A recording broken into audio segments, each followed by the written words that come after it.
नमस्कार, आप देख रहे हैं एबी न्यूज। एबी न्यूज में दर्शकों आपका स्वागत है। कहें जो पिछले लगभग 4 वर्षों से बिहार की पुलिसिंग में जो बिहार के पुलिस के मुखिया डीजीपी रहते हैं या थे, उनका पब्लिक से कट ऑफ था। मतलब पब्लिक से उनकी मुलाकात नहीं हो पाती थी, या तो पब्लिक से वो मिलते नहीं थे और पब्लिक से वो दूर रहती थी। एक तरह से कहें उसके बाद में कुछ पुलिस के में ऐसा फेरबदल हुआ, स्ट्रक्चरल चेंजेज हुआ, जो कहीं डीआईजी रहे हेड किसी जोन में, कहीं पे आईजी हैं, और एसपी के बाद डीआईजी या एसपी के बाद आईजी तक सीधे पत्र दे करके या कहें आवेदन दे करके, और वो व्यक्ति पुलिस मुख्यालय तक नहीं पहुंच पाता था अपनी शिकायत को लेकर के। ऐसा पहले नहीं था। पहले के ज़माने में डीजी एडीजी रैंक के पदाधिकारी पब्लिक से मिलते थे, उनके ग्रीवांस को सुनते थे। अब तो कहें जो डीएसपी ही लास्ट है, क्योंकि रिपोर्ट 2 या कहें जो सुपरविजन या कहें जो फाइनल रिपोर्ट अब शायद ही कोई एसपी निकाल रहे हैं। डीएसपी ने जो कर दिया सुपरविजन, वो सब कुछ वही लास्ट है, वही फाइनल है। इसकी बात बाद में करेंगे, क्योंकि पुलिस मैनुअल के आधार के अनुसार डीजीपी आरएस भट्टी ने कुछ नियम निकाले थे। उन्होंने कहा था जो एक तरह से SR1, SR2, SR3, SR1 और 2 में फाइनल मतलब रिपोर्ट 2 निकलेगा, फाइनल रिपोर्ट एसपी निकालेंगे, लेकिन ऐसा हो नहीं रहा है। SR3 का जो केस है उसके फाइनल ऑफिसर या सुपरविजन ऑफिसर डीएसपी रैंक के। लेकिन आज हम बात करेंगे वैसे पदाधिकारी की जिसकी चर्चा आने से पहले ही काफी दिनों से हो रही है। कहें जो उनका जब से लेटर निकला, जो सीआईएसएफ में एडीजी थे, और जब से सीआईएसएफ में उनने उनको बिहार कैडर में वापस किया, क्योंकि बिहार सरकार के मुख्यमंत्री के प्रधान सचिव ने पत्र लिखा था होम सेक्रेटरी को, होम मिनिस्टर को, जो 94 बैच के कुंदन कृष्णन को उनके बिहार कैडर में वापस कर दिया जाए। इसको लेकर के तैयारियां भी हुई। कहें एक तरह से बीच में महाराष्ट्र का, झारखंड का चुनाव हो गया, काउंटिंग हो गया, जिस कारण से देरी हुई। लेकिन जो मेरी सूचना थी 19 या 20 तारीख को उनके बिहार आने की सूचना थी। अमूमन हुआ भी वही, 4-5 दिन लेट, लेकिन 24-25 तारीख के डेट में वो लेटर भी निकला होम मिनिस्ट्री का, जिसमें कुंदन कृष्णन को बिहार वापस भेजा जा रहा है।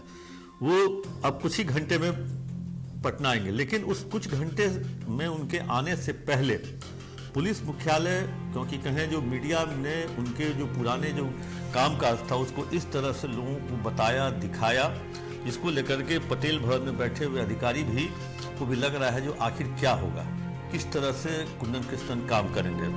और कुछ लोगों ने तो मीडिया पे भी कहा, जो आप लोगों ने तो कुंदन कृष्णन को हीरो बना दिया है। क्या कुंदन कृष्णन सही में अपराध पर काबू पा लेंगे? क्या कुंदन कृष्णन को खुली छूट मिलेगी? तो अब हम लोग थर्ड आई के होने के नाते जो कहें जो एक तरह से ये तो हम लोग नहीं जान पाते हैं जो क्या कर पाएंगे, नहीं कर पाएंगे, लेकिन कुंदन कृष्णन के काम करने के तरीके से जो बिहार में बैठे हुए वैसे एसपी, आईजी, डीआईजी एकदम कहें छिटक गए हैं, जो काम से भागते हैं। वैसी स्थिति में अब देखने वाली बात है, जो सरकार ने उनसे बात की, सरकार ने उनको मनाया, क्योंकि वो आने को तैयार नहीं थे। क्योंकि जिस तरह से एडीजी हेडक्वार्टर रहते हुए अब किस तरह की सज़ा, कौन सी सज़ा सरकार ने दी, सिविल डिफेंस में उन्हें ट्रांसफ़र कर दिया। सिविल डिफेंस में काफ़ी दिनों तक रहे, जहाँ तक मेरी जानकारी 2 साल तक रहे। एनओसी मिलने के बाद भी, सेंट्रल डेप्यूटेशन के एनओसी मिलने के बाद भी सरकार उन्हें छोड़ नहीं रही थी। ये सरकार उन्हें कहे इस तरह से परेशान कर रही थी। लेकिन इसके बाद ठीक है, छूटे, वो गए, वहाँ पे एनएसए में रहे, अजीत डोभाल के साथ भी रहे। उसके बाद सीआईएसएफ में एडीजी बने, और उसके बाद बिहार सरकार में चेंजेज हुआ। बिहार सरकार में डीजीपी हटे, आरएस भट्टी समय से पहले चले गए, और उसमें आलोक राज बने अगस्त में 30 तारीख को। तो वैसी स्थिति में कहें जो कुंदन कृष्णन के लिए बहुत बड़ा टास्क है, क्योंकि अभी बिहार में फिर से अपराध अपना कहें जो एक तरह से बढ़ने लगा है। और अपराध बढ़ने लगा है, उसके कारण कई सारे कारण हैं। मतलब उसके एक कारण तो है पब्लिक से जिले के एसपी का न मिलना। सबसे बड़ा फीडबैक यही है, जो पब्लिक है तो आपको फीडबैक मिलेगा, पब्लिक है तो आपको इन्फॉर्मेशन मिलेगा। उसी पब्लिक से अगर आप नहीं मिलते हैं, फिर दूसरी सबसे बड़ी समस्या है जो पब्लिक की शिकायत पर कोई कार्रवाई नहीं होना, कहें जो पब्लिक। और तीसरी सबसे बड़ी समस्या है जो कहें जो एक तरह से जो एसपी का जो मूवमेंट है, एसपी का जो या डीआईजी का जो मूवमेंट है, आईजी का जो मूवमेंट है, वो न के बराबर होना। इस तरह से कहें जो थाने का पहले औचक निरीक्षण होता था, थाने में जाके सरिस्ता में जाके एसपी चेक करते थे, और कहे उसके जो डोजियर चेक करते थे, गुंडा रजिस्टर चेक करते थे, बहुत सारी पंजिका चेक करते थे, एफआईआर, और सबसे ज़्यादा चेक करते थे स्टेशन डायरी। स्टेशन डायरी, क्योंकि स्टेशन डायरी अमूमन बिहार के सभी थानों में 24 से 36 या 48 घंटे लेट चलता है, और एक शैडो डायरी चलता है। मतलब ओरिजिनल डायरी के बगल में एक शैडो डायरी रहता है, उसमें टाइमिंग के हिसाब से वो सारा दिनचर्या लिखी जाती है, और 2 दिन के बाद थानेदार के निर्देश पे वो शैडो डायरी ओरिजिनल डायरी पे आता है। तो इन तरह की चीज़ों को लेकर के अब चीज़ें, कुंदन कृष्णन अब आ रहे हैं, कहा जा रहा है एडीजी हेडक्वार्टर बनेंगे। मतलब सिस्टम को सुधारने के लिए एडीजी हेडक्वार्टर का पोस्ट मिलेगा, और क्राइम और क्रिमिनल को सुधारने के लिए हो सकता है, कहा जा रहा है, जो एडीजी एसटीएफ का भी उन्हें अतिरिक्त प्रभार मिल सकता है, क्योंकि एसटीएफ जो है वो डायरेक्ट क्राइम और क्रिमिनल से जुड़ा हुआ है। इंफॉर्मेशन के आधार पर एसटीएफ कार्रवाई करती है, और उसके बाद गिरफ्तारी हो या इनकाउंटर हो या मुठभेड़ हो, ये होता है। और सिस्टम को सुधारने के लिए एडीजी हेडक्वार्टर रहेंगे, क्योंकि कहें जो एक तरह से पूरे बिहार में जिस तरह से अनुसंधान चल रहा है, और अनुसंधान जो पेंडिंग है उसको लेकर के भी एक बहुत बड़ा सवालिया निशान उठता है। और क्राइम तो लगातार दिनों दिन बढ़ ही रहा है, खासकर ज्वेलरी के दुकान में लूटपाट, चाहे तनिष्क का हो या मुथूट फाइनेंस हो या कहीं भी सोने के दुकान में लूटपाट हो, ये ऑर्गेनाइज क्राइम पूरे बिहार में, कभी समस्तीपुर, कभी मुजफ्फरपुर, कभी वैशाली, या कहीं लगातार इन जगहों पर ये क्राइम की घटनाएं घट रही हैं। और क्राइम की घटना घटने के बाद, मतलब ये लूट की घटना घटने के बाद, जो कहे जो 2 दिन तक एकदम सन्नाटा रहता है पुलिस मुख्यालय में। वैसे पुलिस मुख्यालय का एक व्हाट्सएप ग्रुप भी है, रोज वहाँ पे मतलब एसटीएफ का भी एक व्हाट्सएप ग्रुप है, एक पुलिस मुख्यालय का भी व्हाट्सएप ग्रुप है। वहाँ केवल अपराध के अनुसंधान के दौरान जो भी वहाँ पे जानकारी होती है, या जो भी अगर अच्छी उपलब्धि होती है, वो जानकारी बहुत बड़े बड़े अक्षरों में, सब मोटे मोटे अक्षरों में दी जाती है। अब देखने वाली बात है, जो कुंदन कृष्णन आ तो रहे हैं, सरकार क्या उन्हें खुली छूट देगी? सरकार उनके हिसाब से पोस्टिंग करेगी? क्योंकि कुंदन कृष्णन के लिए सबसे बड़ा टास्क है उनके अपने हिसाब से एसपी की तैनाती, डीआईजी की तैनाती। क्या उसमें वो सफल हो पाते हैं कि नहीं हो पाते हैं? अगर उसमें सफल हो पाते हैं तो हम लोग भी अपनी नज़रों से देख रहे हैं, जो अभी लॉट बिहार के विभिन्न जिलों में एसपी के रूप में है, वो लॉट अगर एज इट इज रह जाता है, वैसे 5 एसपी उसमें से हटेंगे, क्योंकि 31 दिसंबर को वो डीआईजी बनेंगे। वो गया है, बांका है, मुजफ्फरपुर है, वैशाली है, और गया एसपी साहब की मैडम है शोभना जी मेश्राम। तो 5 लोग जो हैं वो जिला खाली करेंगे। अब ये देखने वाली बात होगी। और कुछ तो वैसे जिले के एसपी डीआईजी आईजी हैं, या रेंज के, जोन के, जो कहीं ना कहीं कुंदन कृष्णन के सामने काम में खड़े नहीं उतरेंगे। तो क्या वो लॉट अगर नहीं चेंज होता है, तो मैं मानूंगा जो कुंदन कृष्णन की नहीं चली तो आखिर सरकार की ही चली। और सरकार अगर जब तक डीजीपी और एडीजी के आधार पर, अगर वो कहे जो उनके लिस्ट के आधार पर अगर ट्रांसफर पोस्टिंग नहीं करती है, तो फिर उत्तरदायी वो डीजीपी और एडीजी नहीं होते हैं, क्योंकि तब जिम्मेवारी आपको लेनी होगी सरकार को। लेकिन आप उस जिम्मेदारी से बचने के लिए कुंदन कृष्णन को लेके दिल्ली से लेके पटना आ रहे हैं, ताकि पूरे बिहार को सहित देंगे, सुधार देंगे, ठीक कर देंगे। तो उसके लिए उनके हाथ में छड़ी भी देनी होगी। और कहें बिना छड़ी के आज के डेट में मास्टर साहब भी क्लास में नहीं पढ़ा पाते हैं। तो ये तो कहें जो 1.25 लाख पुलिस फोर्स है, जिसको पढ़ाने के लिए आप कुंदन कृष्णन को दिल्ली से ला रहे हैं, और हाथ में छड़ी दीजिएगा ही नहीं, पावर दीजिएगा ही नहीं। तो वैसी स्थिति में वो कहे जो अब हर आदमी नहीं, मतलब अब तो इतनी चर्चा हो गई है, जो अब चाय दुकान पे भी, और पटना की शहरों में, पटना में वो रहे हैं सीनियर एसपी 2-3 साल, तो पटना की शहर की जनता तो उनको जानती ही है, अपराधी भी जानते हैं, पुलिसकर्मी भी जानते हैं, जो उनके साथ काम किए हुए हैं वो भी उनके इंतजार में हैं। जो अब वो 2-3 नाम से हैं, वो सुपर कॉप, कोई कहता है के बॉस, कोई कहता है कुंदन कृष्णन। तो वैसी स्थिति में 2-3 नाम से, लेकिन जो काम नहीं करने वाले लोग हैं, वो कहीं ना कहीं उनसे कन्नी काटने में लगे हुए हैं। और कन्नी कब तक काटेंगे? क्योंकि कुंदन कृष्णन को पूरी जिम्मेवारी दी गई है, पूरी छूट दे दी गई है। क्योंकि कुंदन कृष्णन से कई लोगों ने बात की, और उन्होंने साफ तौर पे कह दिया था मैं बिहार नहीं जाऊंगा। 2-3 कारण थे। एक, बच्चे की पढ़ाई, फिर एक तुरंत एस्टेब्लिशमेंट वहाँ उन्होंने किया था, फिर उस एस्टेब्लिशमेंट को तोड़ना।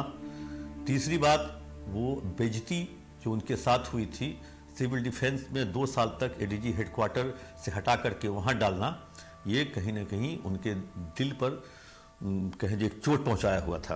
तो वैसी स्थिति में अगर वो मान गए हैं तो कुंदन कृष्णन की शर्तों पर ही सरकार मानी होगी। ठीक है, सरकार से बड़ी चीज़ कोई नहीं होती है, सरकार के सामने किसी की शर्त नहीं चलती है, लेकिन सरकार अगर बैकफुट पे गई है तो कुछ न कुछ सरकार ने दांव लगाया होगा। और देखते हैं, इंतजार करते हैं जो आखिर सरकार ने क्या दांव लगाया है, किस तरह से खुली छूट कुंदन कृष्णन को मिलती है कि नहीं मिलती है, काम करने की आज़ादी मिलती है कि नहीं मिलती है, पटेल भवन से उनको क्या रिस्पॉन्स मिलता है। पटेल भवन में जो बैठे हुए एडीजी रैंक के पदाधिकारी हैं, कई सारे तो उनके बैचमेट्स हैं, तो क्या एडीजी और डीआईजी और आईजी रैंक के पदाधिकारी उनके साथ कदम से कदम मिलाकर चलते हैं कि नहीं चलते हैं, कितना साथ देते हैं। क्योंकि एक बार आपने देखा होगा जो एसके सिंघल ने किस तरह से किया, और अंतिम में डीजीपी से हटने के बाद वो सिपाही आयोग के अध्यक्ष भी बने, वहाँ किस तरह से बंगलिंग हुआ। ईओयू जांच कर रही है जिसमें उन्होंने साफ तौर पे एसके सिंघल को ही नेम्ड तो नहीं किया, लेकिन उनको जिम्मेदार माना। फिर आरएस भट्टी आए, आरएस भट्टी के आते ही जो तमाम जो सीबीआई रिटर्न पदाधिकारी थे, उन्होंने पटेल भवन को अपने कब्जे में ले लिया। किसी की नहीं चली। 3 से 4 पदाधिकारी पूरा बिहार या पटेल भवन को चलाया। और कहें जो अब आरएस भट्टी जा चुके हैं, अब देखने वाली बात यह है और हम एडीजी हेडक्वार्टर के लिए इसलिए कह रहे हैं क्योंकि अभी तक एडीजी हेडक्वार्टर का पोस्ट खाली है, और जेएस गंगवार जो कि बने हैं डीजी, तो डीजी को सिविल डिफेंस भी दे दिया गया है, कोई डीजी की पोस्टिंग करनी है, और एडीजी हेडक्वार्टर के रूप में वो काम भी देख रहे हैं डीजी हेडक्वार्टर के रूप में। वहीं डीजी निगरानी भी खाली है, वो भी आलोक राज जी के पास डबल चार्ज में है, डीजीपी भी है, डीजी निगरानी भी है। हो सकता है जो सोमवार को सुबह 11-12 या 12-1 बजे तक लंच तक ये कुछ नोटिफाई हो जाए, ये 2-3 पोस्ट के लिए। बाकी तो 31 दिसंबर की रात को होगा जब 5 एसपी डीआईजी बनेंगे, कुछ डीआईजी से आईजी बनेंगे, कुछ आईजी से एडीजी बनेंगे, और एक डीजी का पोस्ट भी शायद क्रिएट होने वाला है। अभी 3 हैं, 3 कैडर और 3 नन कैडर। वैसे में 4 कैडर और 4 नन कैडर डीजी पोस्ट होने की संभावना है, लोग व्यक्त कर रहे हैं। तो अब सबकी निगाहें हैं कुंदन कृष्णन पर। लोग तो ये जान गए हैं बिहार के पुलिस वाले जो कुंदन कृष्णन एडीजी हेडक्वार्टर बनने वाले हैं, बने नहीं हैं क्योंकि हम नोटिफाई नहीं करेंगे, क्योंकि हम सरकार नहीं है, लेकिन चर्चा के आधार पर लोग कह रहे हैं जो एडीजी हेडक्वार्टर कुंदन कृष्णन बनेंगे। अब उनके काम करने के तरीकों को लेकर के सबको इंतजार है। और इस बार हमको लगता है जो मेरी जानकारी है, जो मेरे सोर्स बता रहे हैं, इस बार कुंदन कृष्णन राजेश चंद्रा के स्टाइल में काम करेंगे। अब पूछेंगे जो आप लोग, राजेश चंद्रा का स्टाइल क्या था? राजेश चंद्रा न किसी पे गुस्साते थे, न किसी पे भड़कते थे, न किसी पे हरकते थे, न ऊंची आवाज में किसी को डांटते थे, न गाली गलौज करते थे। वो कागज कलम पे काम करते थे, और उनका लोगों से कहना था, पटना के सीनियर एसपी थे उस नाते कई बार मेरी मुलाकात हुई, उन्होंने कहा जो कागज कलम की मार ऐसी है जो आपको 5 साल के बाद चलेगा पता, जो आपको कागज पर किस व्यक्ति ने, किस पदाधिकारी ने कैसे आपको तोड़ा। जब प्रमोशन इंक्रीमेंट जब रुक जाएगा तब चलेगा पता जो किस तरह का वो हुआ। अगर मतलब इसको इस तरह से देखिए, अगर किसी का एक्सीडेंट होता है और वहाँ पे वो टूटता नहीं है लेकिन चोट रहती है, हो सकता है 2-4 साल के बाद ठंड में वो चोट फिर से उखड़ के आता है। तो कागज कलम की मार वही है। इस बार जो मेरी जानकारी है, राजेश चंद्रा के स्टाइल पर कुंदन कृष्णन काम करेंगे और कागज कलम की मार वो कहे मारकाट करेंगे, और कागज कलम से ही पूरे सिस्टम को ठीक करने का प्रयास करेंगे। क्योंकि कुंदन कृष्णन बहुत कुछ सोच के आ रहे हैं, क्योंकि पूरा फील्डिंग करके होमवर्क करके आ रहे हैं, क्योंकि उनको काफ़ी टाइम मिला है। 25 को लेटर जारी हुआ है, आज 30 तारीख है। 4-5 दिन में उन्होंने काफ़ी होमवर्क किया है, कई लोगों से बातचीत भी की है, लगातार वो बिहार के लोगों से के संपर्क में हैं, और कहें उनके हित मित्र परिचित जो है, चाहे वो किसी भी डॉक्टर हो, बिजनेसमैन हो, पत्रकार हो, कहें जो भी हो, तो उन सभी से वो लगातार संपर्क में हैं और फीडबैक ले रहे हैं। पिछले 2-3 साल का, 2 साल तक पहले तक तो पटने में थे, 3 साल। तो वैसी स्थिति में अब कुंदन कृष्णन का इंतजार बिहार के पब्लिक, अपराधी और पब्लिक से ज्यादा अधिकारियों को है, जो आखिर वो किस तरह से हम लोगों से काम लेंगे। अब देखते हैं कुंदन कृष्णन आते हैं, क्या कुछ नया होता है। तब तक के लिए दीजिए दर्शक इजाजत। कैसा लगा आपको, आप अपना कमेंट बॉक्स में जाकर जरूर दें।